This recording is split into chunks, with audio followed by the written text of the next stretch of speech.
എല്ലാവരും സന്തോഷത്തോടെ ചിരിക്കുന്ന ഒരു പാർട്ടിക്കുള്ളിൽ നിങ്ങൾ മാത്രം എന്തുകൊണ്ടാണ് ശ്വാസം മുട്ടുന്നതുപോലെ അനുഭവിക്കുന്നത്? എല്ലാവർക്കും ആഘോഷമായി തോന്നുന്ന അതേ സ്ഥലം നിങ്ങൾക്ക് എങ്ങനെയാണ് പെട്ടെന്ന് ക്ഷീണം നൽകുന്ന ഒരു ഇടമായി മാറുന്നത്? നിങ്ങൾ ശരിക്കും അസാധാരണനാണോ? അതോ നിങ്ങളുടെ മനസ്സ് മറ്റുള്ളവരിൽ നിന്ന് വ്യത്യസ്തമായ രീതിയിലാണ് ലോകത്തെ അനുഭവിക്കുന്നതോ? ഒരു ജന്മദിന പാർട്ടി, ഒരു വിവാഹ ആഘോഷം, ഒരു ഓഫീസ് ഗെറ്റ് ടുഗെദർ, എല്ലാവരും ചിരിക്കുന്നു, സംസാരിക്കുന്നു, ചിത്രങ്ങളെടുക്കുന്നു, സംഗീതത്തിനൊപ്പം നൃത്തം ചെയ്യുന്നു. എന്നാൽ ആ കൂട്ടത്തിൽ ഒരാൾ മാത്രം പതുക്കെ ചുറ്റും നോക്കുന്നു. അധികം സംസാരിക്കുന്നില്ല, സമയം നോക്കുന്നു, എപ്പോൾ വീട്ടിലേക്ക് പോകാമെന്ന് മാത്രം ചിന്തിക്കുന്നു. പുറത്തുനിന്ന് നോക്കുന്നവർ ഉടനെ ഒരു വിധി എഴുതും. ഇയാൾക്ക് ആളുകളെ ഇഷ്ടമല്ല, ഇയാൾക്ക് അഹങ്കാരമാണ്, ഇയാൾക്ക് സന്തോഷിക്കാൻ അറിയില്ല. പക്ഷെ മനുഷ്യ മനസ്സിന്റെ യഥാർത്ഥ കഥ പലപ്പോഴും ഇതിലും ആഴമുള്ളതാണ്. മനഃശാസ്ത്രം പറയുന്നത് എല്ലാ തലച്ചോറുകളും ഒരേ രീതിയിൽ ഉത്തേജനങ്ങളെ സ്വീകരിക്കുന്നില്ല എന്നതാണ്. ചിലർക്ക് വലിയ ശബ്ദവും നിറഞ്ഞ വെളിച്ചവും ഒരുപാട് ആളുകളും ആവേശം നൽകും. മറ്റു ചിലരുടെ തലച്ചോറിന് അതേ അനുഭവം വളരെ വേഗത്തിൽ ക്ഷീണം സൃഷ്ടിച്ചേക്കാം. അതുകൊണ്ട് പാർട്ടി ഇഷ്ടമില്ലാത്തത് സന്തോഷം ഇഷ്ടമില്ലാത്തതെന്നല്ല, സന്തോഷം അനുഭവിക്കുന്ന രീതി വ്യത്യസ്തമാണെന്നാണ് അർത്ഥം. നിങ്ങൾ ശ്രദ്ധിച്ചിട്ടുണ്ടോ?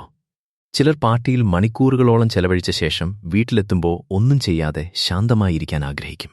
കാരണം അവരുടെ മാനസിക ഊർജം തീർന്നിരിക്കും. അവർ ആളുകളെ വെറുത്തതുകൊണ്ടല്ല, അവരുടെ മനസ്സ് ഒരേ സമയം വളരെ കൂടുതൽ വിവരങ്ങൾ കൈകാര്യം ചെയ്തതുകൊണ്ടാണ്. ഓരോ മുഖവും, ഓരോ ശബ്ദവും, ഓരോ സംഭാഷണവും, ഓരോ പ്രതികരണവും, ഇതെല്ലാം ചിലരുടെ തലച്ചോർ വളരെ ആഴത്തിൽ പ്രോസസ്സ് ചെയ്യാറുണ്ട്. ഒരു ചെറിയ കുട്ടിയെ ഓർക്കൂ.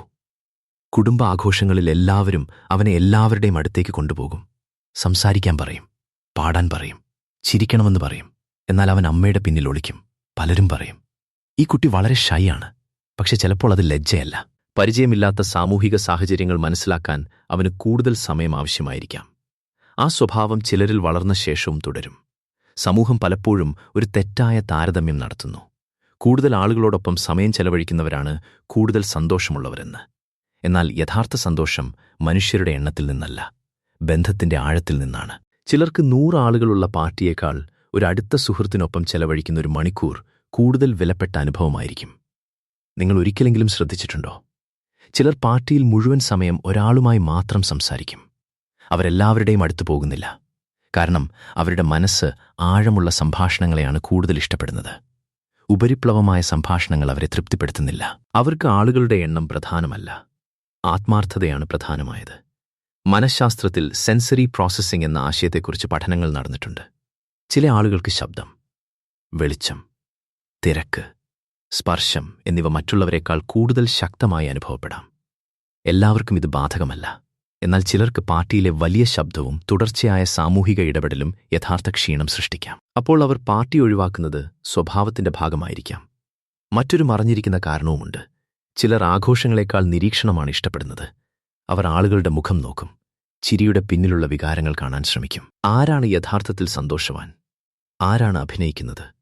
ഇത്തരത്തിലുള്ള ചിന്തകൾ അവരുടെ മനസ്സിൽ നടക്കും. അതുകൊണ്ട് അവർ പുറത്തുനിന്ന് പങ്കാളികളല്ല എന്ന് തോന്നിയാലും ഉള്ളിൽ അവർ വളരെ സജീവരാണ്. ചിലരുടെ ജീവിതത്തിൽ ആഘോഷങ്ങൾ നല്ല ഓർമ്മകളല്ല, ബാല്യത്തിൽ നടന്ന വഴക്കുകൾ, കുടുംബ തർക്കങ്ങൾ, അപമാനകരമായ അനുഭവങ്ങൾ, അവഗണന, ഇത്തരത്തിലുള്ള ഓർമ്മകൾ അറിയാതെ ആഘോഷങ്ങളുമായി ബന്ധപ്പെടാം. പിന്നീട് വലിയ ആളായ ശേഷവും പാർട്ടി എന്ന വാക്ക് കേൾക്കുമ്പോൾ മനസ്സ് ചെറിയൊരു അസ്വസ്ഥത അനുഭവിച്ചേക്കാം.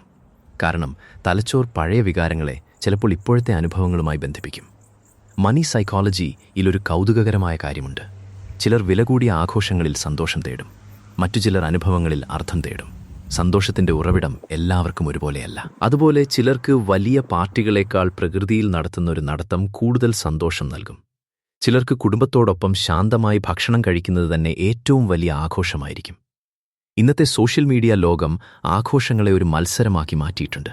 ആരാണ് കൂടുതൽ സന്തോഷവാനായി കാണപ്പെടുന്നത്? ആരാണ് കൂടുതൽ ചിത്രങ്ങൾ പങ്കുവയ്ക്കുന്നത്? ആരുടെ പാർട്ടിയാണ് കൂടുതൽ ആഡംബരമുള്ളത്? ഇതെല്ലാം കണ്ടുകൊണ്ടിരിക്കുന്ന ചിലർ അറിയാതെ ക്ഷീണിക്കുന്നു. കാരണം അവർ ആഘോഷത്തെ അനുഭവിക്കുന്നില്ല, മറ്റുള്ളവരുമായി താരതമ്യം ചെയ്യാൻ തുടങ്ങുന്നു. അതോടെ ആഘോഷത്തിന്റെ യഥാർത്ഥ അർത്ഥം നഷ്ടപ്പെടുന്നു. നിങ്ങൾ ഒരിക്കലെങ്കിലും ഒരു പാർട്ടിയിൽ നിൽക്കുമ്പോൾ പെട്ടെന്ന് പുറത്തേക്കിറങ്ങി ആകാശത്തേക്ക് നോക്കാൻ തോന്നിയിട്ടുണ്ടോ? ആ നിമിഷം നിങ്ങൾ ഒറ്റപ്പെടാൻ ആഗ്രഹിച്ചതല്ല. നിങ്ങളുടെ മനസ്സ് ചെറിയൊരു നിശബ്ദത തേടിയതാകാം. കാരണം മനുഷ്യന്റെ മനസ്സിന് സന്തോഷവും ആവശ്യമാണ്, അതുപോലെ വിശ്രമവും ആവശ്യമാണ്. ഈ രണ്ടിനും തമ്മിൽ ഒരു സന്തുലിതാവസ്ഥ വേണം. ചില ആത്മീയ പാരമ്പര്യങ്ങൾ പറയുന്നത് മനുഷ്യന്റെ ഊർജം നിരന്തരം പുറം ലോകത്തിലേക്ക് ചെലവഴിക്കുമ്പോൾ ഉള്ളിലെ സമാധാനം കുറയാമെന്നാണ്. ഇത് ശാസ്ത്രീയമായി തെളിയിക്കപ്പെട്ട വസ്തുതയല്ല. എന്നാൽ ധ്യാനവും നിശ്ശബ്ദതയും ഇഷ്ടപ്പെടുന്ന പലരും വലിയ ആഘോഷങ്ങൾക്ക് ശേഷം ഒറ്റയ്ക്കുള്ള സമയം ആവശ്യമായി വരുന്നതായി പറയാറുണ്ട്. അത് മനുഷ്യരെ വെറുക്കുന്നതുകൊണ്ടല്ല, സ്വന്തം മനസ്സുമായി വീണ്ടും ബന്ധപ്പെടാൻ വേണ്ടിയാണ്. ലോ ഓഫ് അട്രാക്ഷനെക്കുറിച്ച് സംസാരിക്കുന്ന ചിലർ മറ്റൊരു കാഴ്ചപ്പാട് അവതരിപ്പിക്കുന്നു. യഥാർത്ഥ സന്തോഷം നൽകുന്ന അനുഭവങ്ങൾ ബോധപൂർവം തിരഞ്ഞെടുക്കുമ്പോൾ ജീവിതത്തിൽ കൂടുതൽ സമാധാനവും വ്യക്തതയും അനുഭവപ്പെടാമെന്നാണ് അവരുടെ വിശ്വാസം. എല്ലാവരും പോകുന്ന സ്ഥലത്ത് പോകണമെന്നില്ല, എല്ലാവരും ചെയ്യുന്ന രീതിയിൽ സന്തോഷിക്കണമെന്നില്ല. സ്വന്തം സ്വഭാവവുമായി പൊരുത്തപ്പെടുന്ന അനുഭവങ്ങൾ തിരഞ്ഞെടുക്കുന്നത് നല്ല വികാരങ്ങൾ വളർത്താൻ സഹായിക്കുമെന്ന് അവർ കരുതുന്നു. ഇത് ആത്മീയ വിശ്വാസത്തിന്റെ ഭാഗമാണ്, തെളിയിക്കപ്പെട്ട ശാസ്ത്രീയ നിഗമനമല്ല. എന്നാൽ മറ്റൊരു പ്രധാന സത്യവുമുണ്ട്. എല്ലാ പാർട്ടികളും ഒഴിവാക്കുന്നത് എല്ലായ്പ്പോഴും നല്ലതല്ല.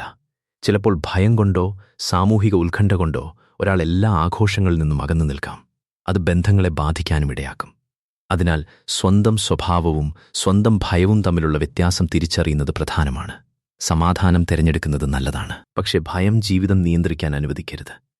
ഒരുപക്ഷെ നിങ്ങൾ പാർട്ടികളെ ഇഷ്ടപ്പെടാത്തത് സന്തോഷം ഇഷ്ടമില്ലാത്തതുകൊണ്ടല്ല, നിങ്ങളുടെ സന്തോഷത്തിന്റെ ഭാഷ വ്യത്യസ്തമായതുകൊണ്ടാകാം. ഒരുപക്ഷെ നിങ്ങൾ വലിയ ശബ്ദങ്ങളെക്കാൾ ആഴമുള്ള സംഭാഷണങ്ങളെ സ്നേഹിക്കുന്ന ഒരാളായിരിക്കാം. ജനക്കൂട്ടത്തേക്കാൾ കുറച്ചു മനുഷ്യരെ ആഴത്തിൽ സ്നേഹിക്കാൻ ആഗ്രഹിക്കുന്ന ഒരാളായിരിക്കാം. കാരണം ഓരോ മനുഷ്യന്റെയും മനസ്സ് സന്തോഷത്തെ കണ്ടെത്തുന്ന വഴി വ്യത്യസ്തമാണ്. ഒരു ദിവസം നിങ്ങൾ ഈ സത്യം അംഗീകരിക്കുമ്പോൾ മറ്റുള്ളവരെ പോലെ ആഘോഷിക്കാത്തതിനാൽ നിങ്ങൾ സ്വയം കുറ്റപ്പെടുത്തില്ല. നിങ്ങളുടെ മനസ്സിന് യഥാർത്ഥ സമാധാനം നൽകുന്ന ജീവിത രീതിയാണ് നിങ്ങളുടെ ഏറ്റവും വലിയ ആഘോഷമെന്ന് നിങ്ങൾ തിരിച്ചറിയാൻ തുടങ്ങും.